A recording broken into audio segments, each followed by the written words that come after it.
What's going on, guys? It's Jimmy here. We got some major news going on here right now over the debt limit ceiling, what Congress is fighting on to prevent our country from defaulting.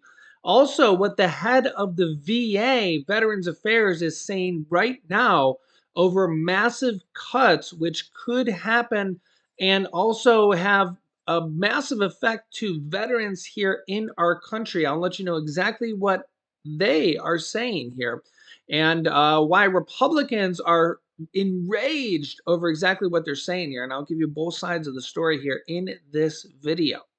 That's right. Yeah, this comes after the Dow Jones Stock Index fell over 250 points here yet again today. Stocks closed lower for a fourth day in a row on renewed bank worries. And yeah, you can see massive Americans worried. Americans haven't been worried about their bank deposits this much since the 2008 financial crisis, as we've had three massive banks already fail here this year, worth over $100 billion each, two of them worth over $200 billion each. And we've had other banks in the world worth even more than that fail here already this year. In fact, you can take a look at this here. Nearly 50% of people in the US are worried about the safety of their money in the banks. 50%. Yeah, that's pretty significant right now because with banks worth over $100 billion in the US failing here by the month, it's rightfully so, right? I mean, that's not a tiny amount of money, right? And with a massive American default on the loom here, remember, we've never had a default ever here in our country, and Republicans and Democrats are nowhere close to getting that done. Even the White House looks like they're concerned and actually has a change of heart here for it. Look at this. The White House now says they're open to a short-term debt limit fix.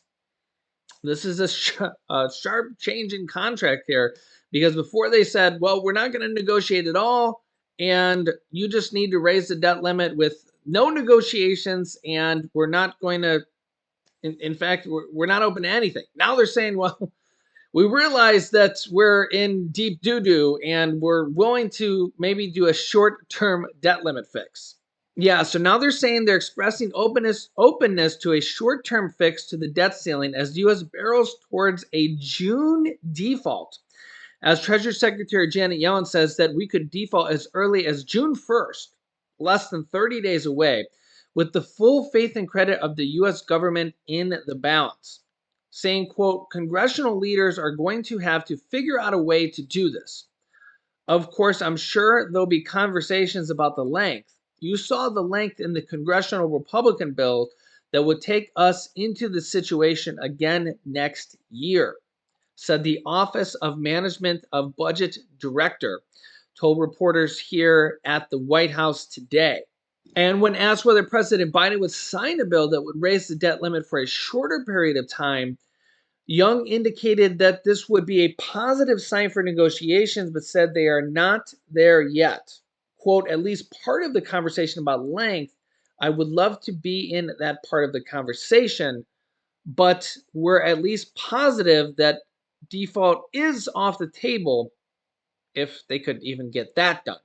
But they're not even there yet because right now Republicans and Democrats are just blasting each other and really don't even have negotiations underway. You can see here Senate Democrats lambasted Republicans over their debt limit bill in a budget hearing, saying since the House didn't hold a single hearing on this extreme and dangerous measure, the Senate will, said Senate Budget Chairman Committee Senator Sheldon Whitehouse, and said before calling the bill a dangerous measure that would gut basic federal programs.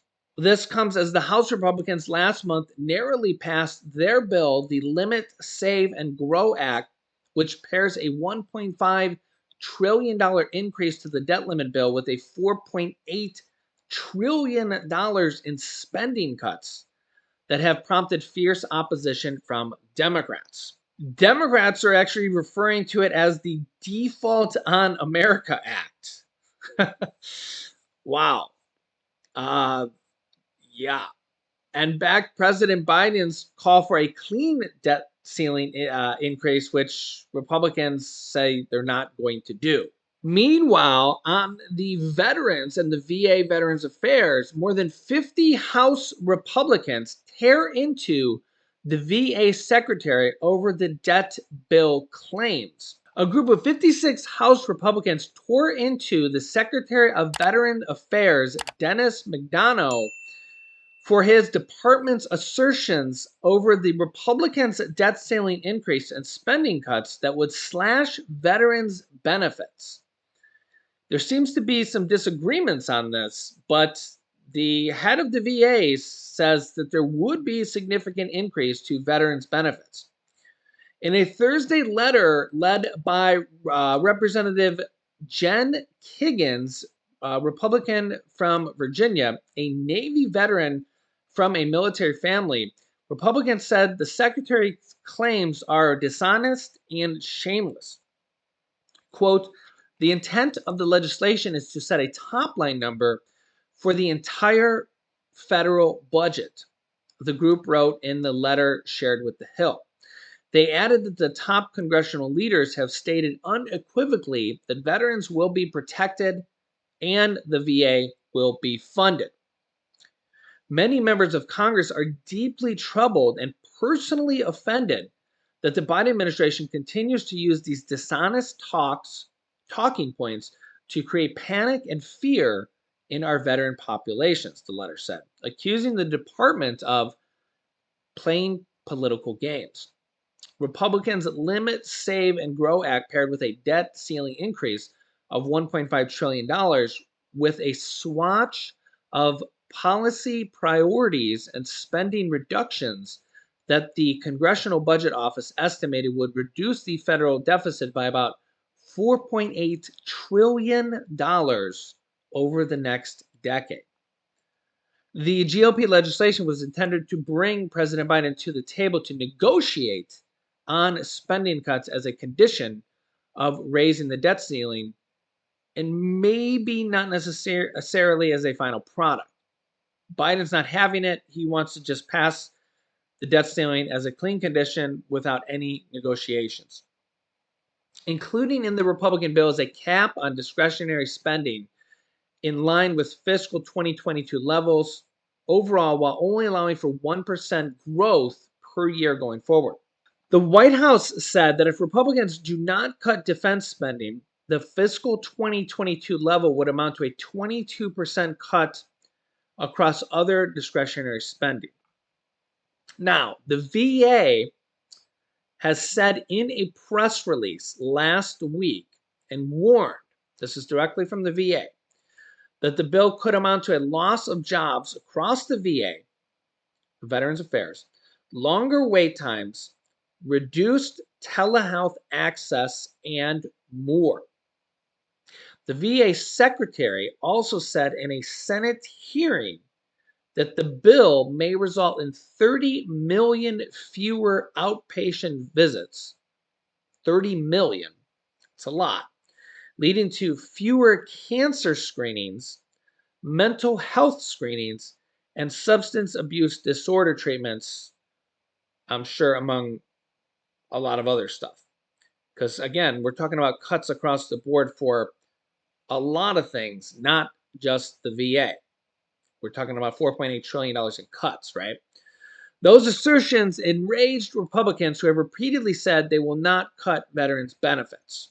Now, this is where things get tricky.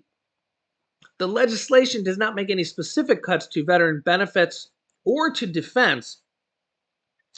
However, McCarthy said himself that defense cuts or defense spending would go back to 2022 levels. So I'm not sure about this statement here at all. But it also does not specifically protect them, though leaders have pledged to do so as they pass funding bills later this year. As I said, actual funding levels will be set during the appropriations process. And if you've been watching my show, $4.8 trillion in cuts over 10 years, some of which would happen immediately. There's going to be cuts to almost everywhere. They've already talked about cuts to SNAP, cuts to Medicaid, cuts to the VA seems to think there's going to be cuts to them. And the thing is that there's going to be cuts. The question is where, and if approved, again, this bill's probably not going to be approved, but it's there's going to be negotiations. Okay, there's going to be negotiations, but this sets the Republicans' wish list, maybe is want list is maybe the right tone, right? It puts out their where they want to be. Democrats have not really put out where they want to be, but it really wouldn't matter because Republicans wouldn't pass where they want to be, right? They have to come somewhere in the middle. And the problem here is that they haven't breached that process, okay? Kevin McCarthy and Biden, who are really going to be the two main people making this agreement, right? Biden actually said he wants McConnell to be in on these negotiations, which is kind of odd, seeing as how they haven't really gotten along that great.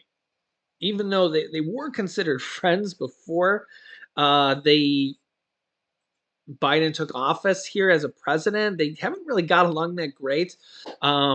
Mitch McConnell actually went to his son's funeral. He was the only Republican to do so. Mitch McConnell has not really been in that great of health since his fall, but it'll be interesting to see if he steps in on that.